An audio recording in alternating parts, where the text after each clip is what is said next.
One of Ultimate Forms' features is the ability to add a digital signature field into a list, creating an approval point for managers.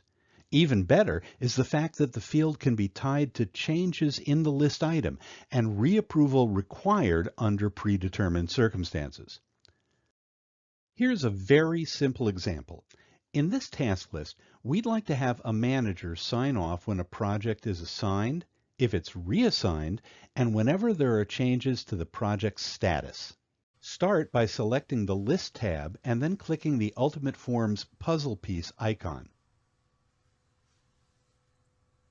In Ultimate Forms, scroll down to the Configure Columns area and click Signatures. We're going to add a new signature column to the form, so enter Signature in the Create New field.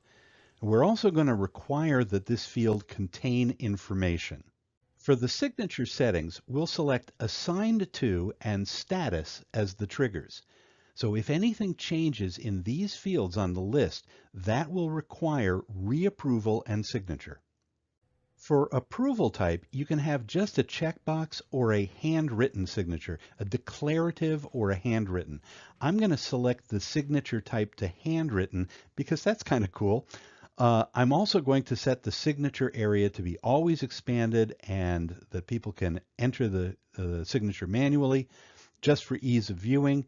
Then we'll click Create and return to the list in SharePoint. You can now see that the signature column has been added to the list, and it's pretty obvious that we need a signature. So let's go back in and edit the item. You can see that there's a new signature field added to the form. So we'll add a name into the little field there, and then we'll draw in badly the signature, and then click Save when we're done. The list item now shows as OK with a green check mark next to the signature field and the signer's name displayed. Now, the way that we set this up, if an item gets reassigned or the status changes, the signature will be invalidated and reapproval required. So let's change the assignee and see what happens. We'll go back in to edit the item. I'll change the assignee and I'll save the record.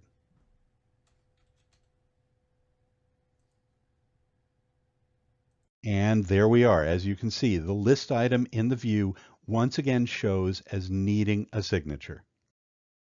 Requiring a signature is just one possible step of a robust approval workflow. Other things you would want to consider to flesh out the process would include an alert to notify managers of change and the need to reapprove. See the article on alerts for additional information. It would also be a nice addition to capture a history of all changes. See the article on creating a history log for information on that process. Thank you for watching.